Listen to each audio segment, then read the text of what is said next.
मैं तो हमेशा से कहता आया हूँ और फिर दोहरा रहा हूँ कि जो नियुक्तियाँ सरकार कर रही है, पहले ऐसा देखने में आया था कि पॉलिटिकल वर्कर से ज़्यादा जो हमारे अधिकारी या जो प्रशासन के लोग थे उनको काफ़ी जगह दी गई थी, लेकिन अब कुछ उसमें अनुपात में बेहतर करने का प्रयास किया गया है।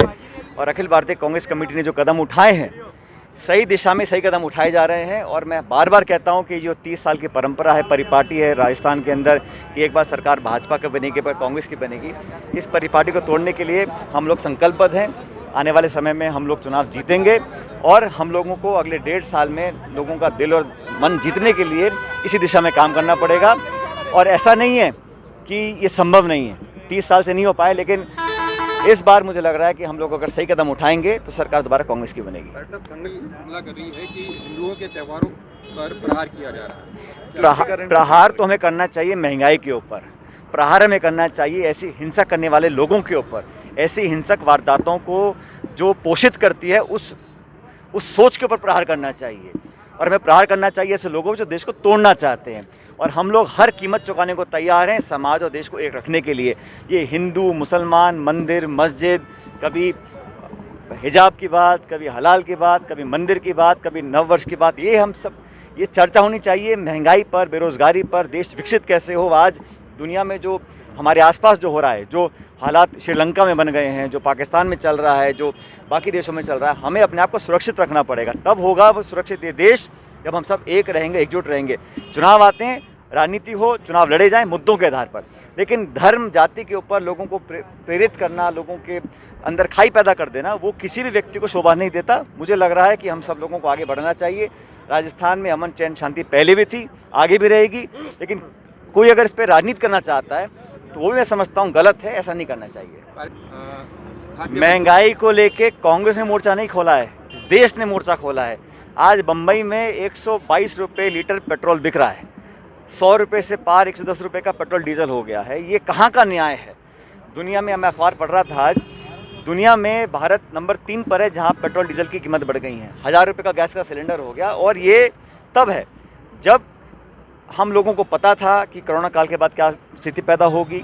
महंगाई को रोकने के लिए दुर्भाग्यवश केंद्र सरकार ने कोई पहल नहीं करी है, और जो राज्यों का हिस्सा था उसको देने में इन्होंने कमी करी है।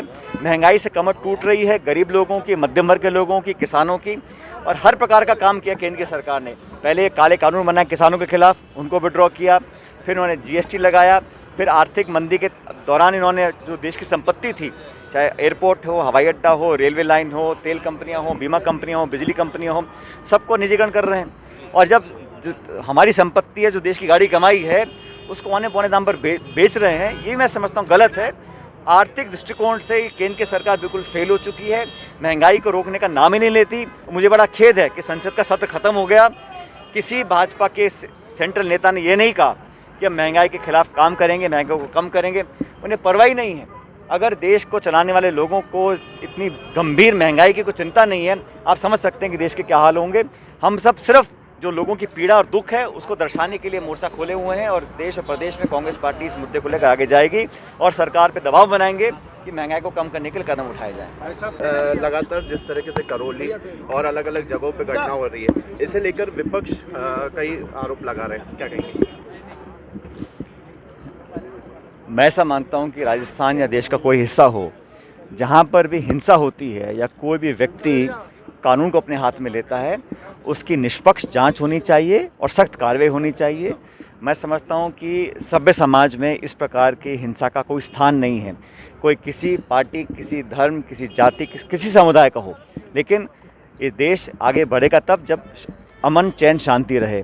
और अगर कोई ऐसा व्यक्ति है या कोई ऐसा पृष्ठभूमि वाला कोई संगठन या दल जिसने कभी अशांति फैलाने की कोशिश की हो, उस पर सख्त कार्रवाई करनी चाहिए। मुझे पूरी उम्मीद है कि पुलिस अपना काम करेगी और इस हिंसा को, इस वारदात को अंजाम देने वाले जो लोग हैं उन पर सख्त कार्रवाई हो, चाहे वो किसी भी पृष्ठभूमि के हों, कहीं के भी हों। और ये शांति प्रिय प्रदेश है, हमारा जिला बहुत शांति प्रिय है करौली। वहाँ पर इस प्रकार की घटना होना बड़ा दुख वाला है और बड़ा निंदनीय है। जो भी दोषी हों, जिसने भी इस प्रकार की घटना को अंजाम देने की कोशिश की हो, उस पर सख्त कार्रवाई करनी चाहिए। इसको राष्ट्र राजनीति के दृष्टिकोण से नहीं देखना चाहिए। और मुझे लगता है कि आने वाले समय में हम सब लोगों को अमन, चैन, शांति के साथ रहना चाहिए। इतिहास गवाह है, हजारों साल से सभी धर्म, जाति, बिरादरी के लोग आपस में अमन, चैन, भाईचारे से रहते आए हैं। ये प्यार, ये मोहब्बत, ये हमारी धरोहर है, इसको बचाए रखना चाहिए। आने वाली पीढ़ियों को लगना चाहिए कि हम लोगों ने समाज और देश को आगे ले जाने का काम किया है। इस प्रकार की वारदातें जब होती है तो दिल बहुत दुखी होता है। पायलट साहब